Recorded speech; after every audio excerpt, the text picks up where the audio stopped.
Connecticut's #1 local news. This is Channel 3 Eyewitness News. Good morning, everyone. We begin with an early warning weather alert on this Monday. A chance for some serious severe storms are popping up later today. Let's get right over to Scott in the Early Warning Weather Center for the timing of when that severe weather could strike. Good morning, Scott. Hi, Wendell. Thanks so much. 7 o'clock straight up. Let's take you out right now. I do want to show you what's going on. Hang on, I got to back up the graphics here.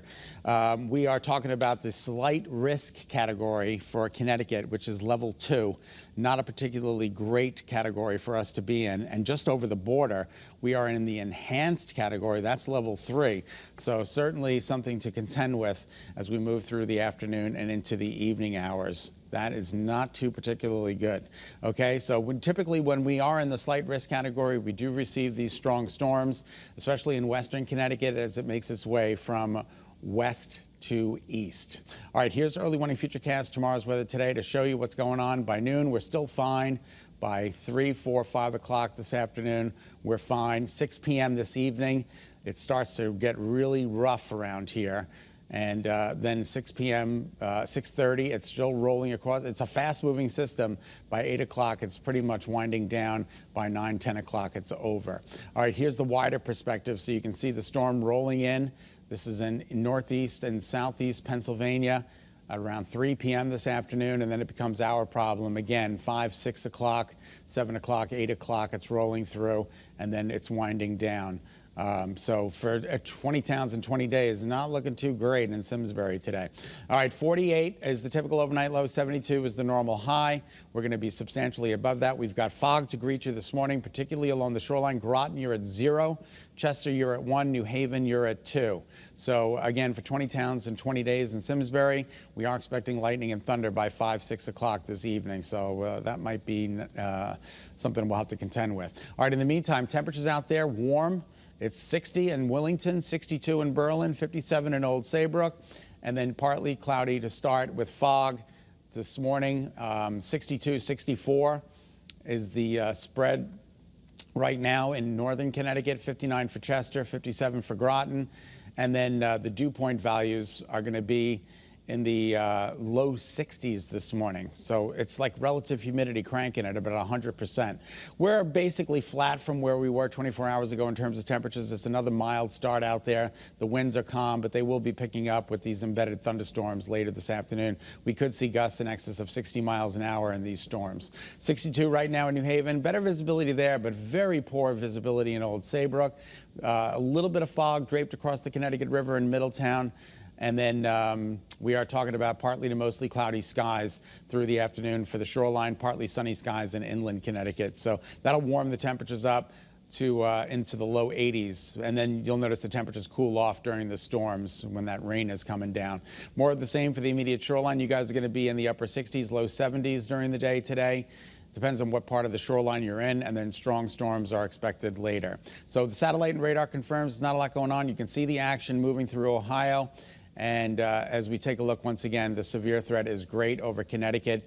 We are in the slight risk category for the entire state. Daytime highs today climb into the low 80s, upper 70s for the shoreline. Afternoon and evening thunderstorms can be expected. And then your 7-day forecast gets better. 75, 72, 76, 83. And then Saturday and Sunday, we're talking about record heat on Saturday, the potential thereof.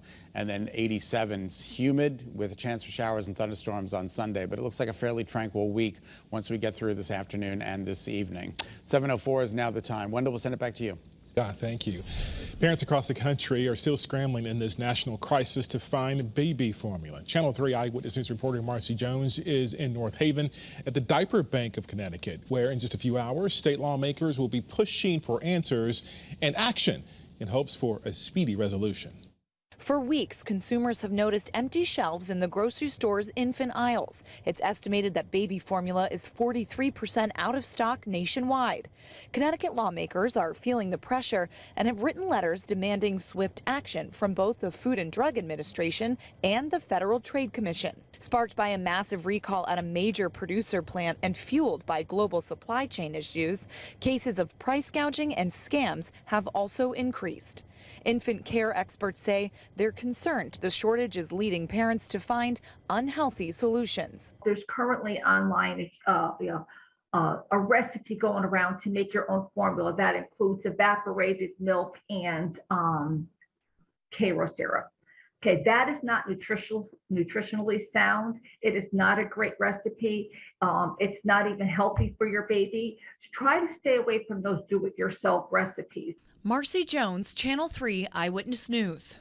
Police are searching for a suspect after a deadly stabbing involving teens in a Shelton neighborhood over the weekend. One teenager died and 3 others are hurt. Police say it happened on Laura Glen Drive late Saturday night. There was a fight and a stabbing, and say when police got there, they saw several teenagers outside of this home. We spoke with neighbors who witnessed the chaos. My mama tried to give CPR to one of the kids who unfortunately passed away. She was a little torn up about it. We've learned the 17-year-old who died was a junior at Fairfield Prep.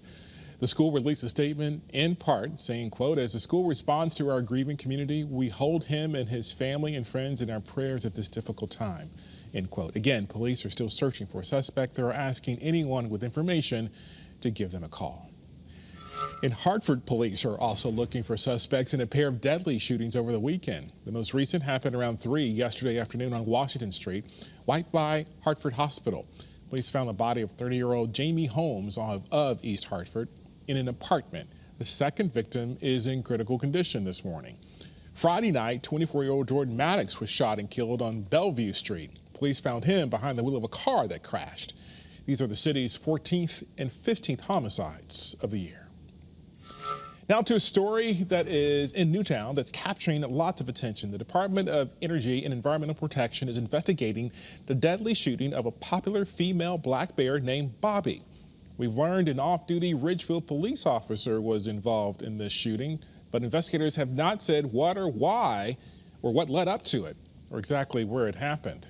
DEEP says it is monitoring the bears because 2 cubs she had are still in the wild, and they're monitoring them for safety and will attempt to capture them just for rehabilitation now that their mom is gone.